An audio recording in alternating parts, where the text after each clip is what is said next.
Hello. Hi, how are you? I'm well. How are you? I'm so excited to be here with you. Beautiful. I love when people are excited to be here. Adana, why don't you tell us a little bit about you and about why you started this amazing community? Sure. So my name, Adana McCarthy. I am a yoga therapist and a physician assistant in the Army. And I've been in for 20 years and I have, written books about yoga therapy. That's one of them right there. And have practiced in military communities and high-risk communities for many years. And I guess over 20 years now.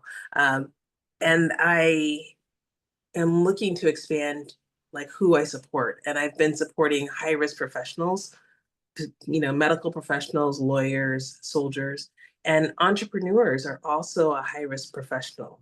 Because what happens is when they make decisions, sometimes these decisions feel life and death, right? Because their decisions determine their livelihoods and the livelihoods of others. And so it is a very high risk profession. And so I serve entrepreneurs now as well, helping them regulate their nervous system and helping them find a place where they can feel like they're making their decisions in conjunction with their nervous system. They're not just pushing through like hustle culture is over. They're doing what they need to do to feel better and to move forward. And I decided to start Collaborate and Win because it was very organic. We were just organizing for the ROI conference at the end of last year, at the end of 2024. And I was just in the chats and I was just like, hey, if you want to organize us so we can meet up at the conference, we'll call it ROI Collaborator. So we just had this kind of WhatsApp group that people did. And then when the conference changed from January to June, a lot of people weren't able to go to ROI. Some people had gone to ROI last year and didn't go, and people were attending at the time. And so we again just started to use that as a way to try to organize ourselves. And after the conference, like I was able to add more and more people to the group. And after the conference, it was like, we have this beautiful collaboration of geniuses, like unsung geniuses. And when we go to conferences, we're always like focused on who's on stage. We're looking at the gurus and the teachers and whatnot. But so much gold can be found by looking to the left and the right of you, to finding those people that have the great ideas. They just haven't figured out their pathway to get known yet. They've created some infrastructure, but they don't feel comfortable with sales yet. Like there's all these different things where everybody's really smart and really talented. They just haven't put all together all the pieces. And if we can work together, we can actually collaborate amongst ourselves and create that community that is so essential, that can be generative itself, because we're all learning together, we're all building together, we're all growing together. And then, we can collaborate and win. So that's why I Mm. started it. Thank you so much for that. The collaborate piece of the community is so present. Um, and as a fresh member myself who got to see you in action when we were at that conference together, what it felt like for me is that one of your zone of genius was truly into getting people together and like, yeah, pulling people forward. It was so warm and embracing. And so I'm curious as to what's been possible so far by you creating this container.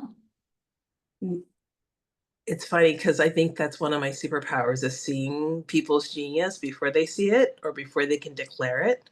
And on our first sales call, we just started to do these these like weekly themed calls just a couple weeks ago. But on our first sales call, a woman came on and she was like, she was hesitant. She's like, I'm pivoting. And so I'm just feeling some sort of way about pivoting. And this is what I'm pivoting to. And I said, I challenged her. I was like, okay, I've received that you feel uncertain about pivoting. We've all witnessed it. There were 6 people in the room. We've all witnessed that you felt this uncertainty and we're holding it. And now next time you come to the call, please, do you have time to come to the call tomorrow? Come and now declare who you are in the pivot.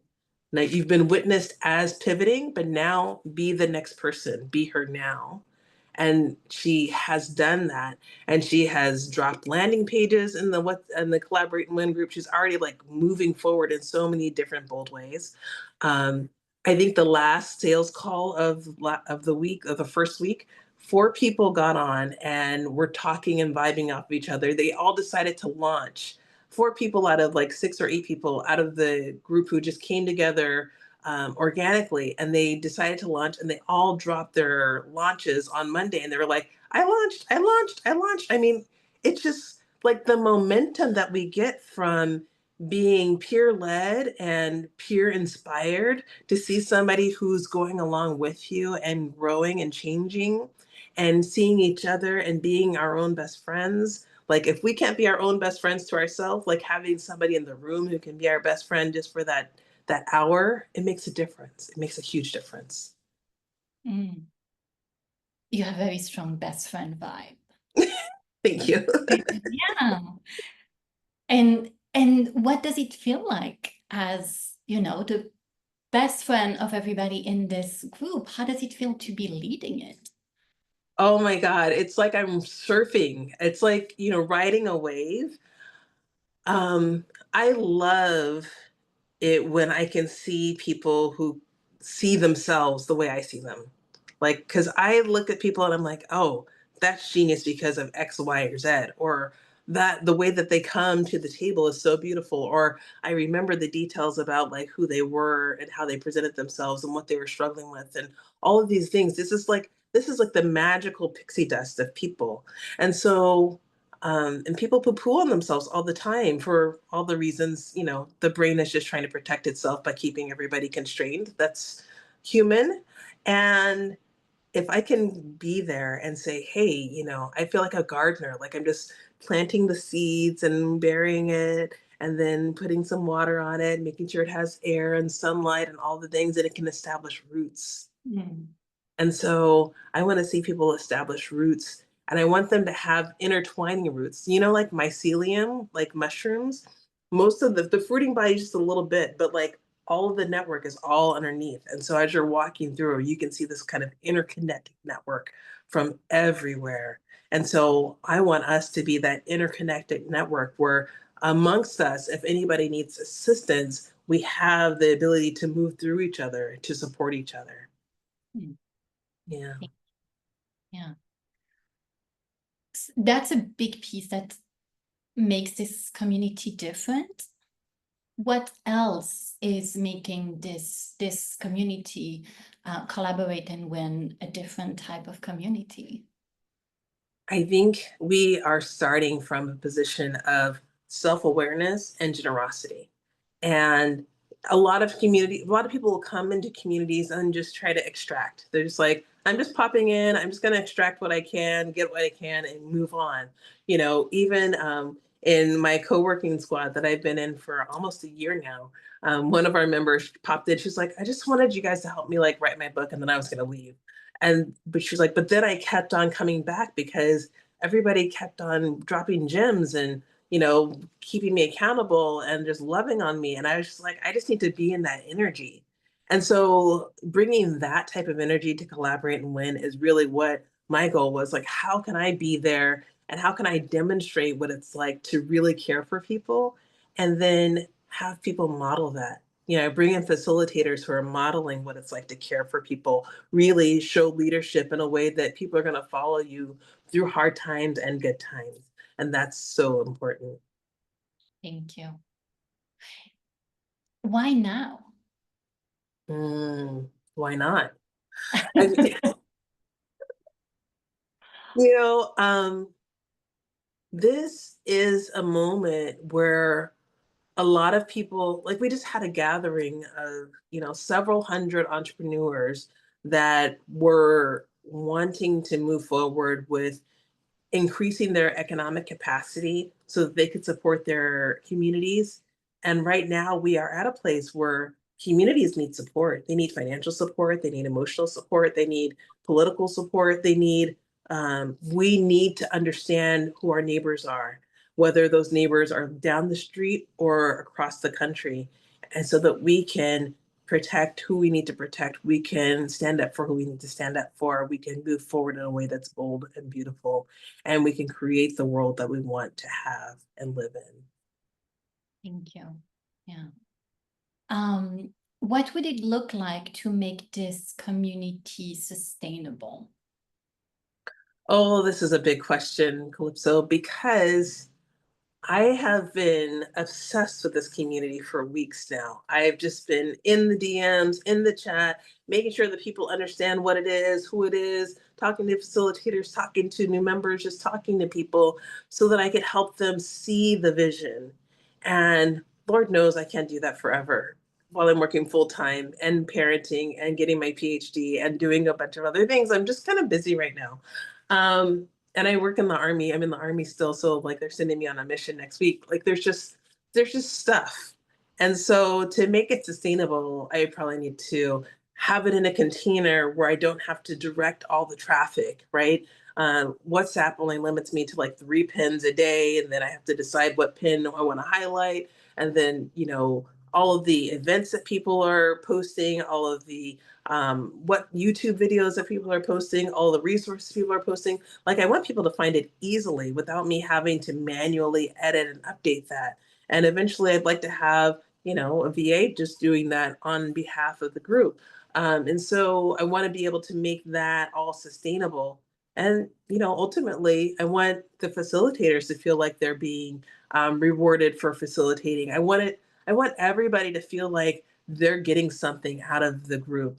And in order to do that, I need to create a different container where I don't have to put as much manual work into it.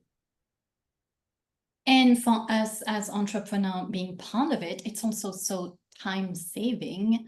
And having system in place is beautiful to see as the person receiving it. So thank you for that. Yeah. I knew you had many hats, but I didn't realize how many hats you have on. And so to go back to one of the way you describe the people that you serve, which I love, is high risk. Remind me. High risk professionals. High risk professionals, and entrepreneur being high risk professionals. So my last question is, what does it mean for you to be an entrepreneur? Mm. For me, being an entrepreneur is just stepping into the gap, like seeing where the need is, stepping into the gap and serving to the best of my ability. And when I said to the best of my ability, my energy kind of lowered. Because I was just like, that seems like a limitation. Like serve over delivering is really the idea. It's like, how can you over deliver in a space of great need? And I think for entrepreneurs, we have a great need for community. We have a great need for psychological support, for emotional support, for tactical support, for advice and mentorship. We need a whole community. Like just like it takes a community to raise a baby, it takes a community to build a business. And I don't want anyone to feel like they have to do entrepreneurship alone. Mm. And and so that's why we're doing Collaborate and Win. That's why we're creating this space, because I want to meet the need of my peers, of my colleagues, of our all these future millionaires. Like I want to be able to give them the tools that they need to win. Mm. Thank you so much. May we all collaborate and win. Yes, thank you so much. Thank you.